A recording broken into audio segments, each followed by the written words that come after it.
রাত তখন 2:47। চারদিকে নিস্তব্ধতা। শহরটা যেন ঘুমিয়ে পড়েছে। শুধু একটা জানালা খোলা, জানালার পাশে বসে আছে রিয়াদ। একা, নিঃসঙ্গ। হঠাৎ করেই বাজল তার ফোনটা। একটি অজানা নম্বর থেকে আসা কল। রিয়াদ প্রথমে কৌতূহলী হয়ে ফোনটা ধরল। হ্যালো।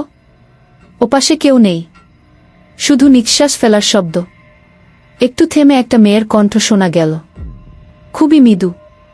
আমাকে বাঁচাও। রিয়াদ অবাক হয়ে বলে উঠল, কে? তুমি কে? কোথা থেকে ফোন করছো? কোনো উত্তর নেই। ফোন কেটে গেল।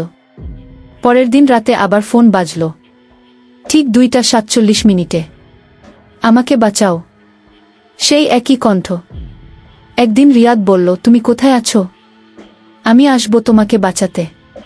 শহরের বাইরে পুরনো রেল স্টেশনের পিছনে, যে ঘরটা তালাবদ্ধ। আমি ওখানেই আছি।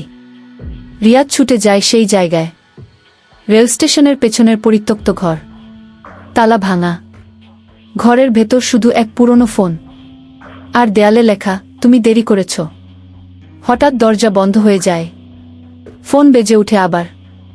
রিয়াদ ফোনটা ধরে। ওপাশে কণ্ঠটা এবার হাসছে, এখন তুমি আমার সঙ্গী।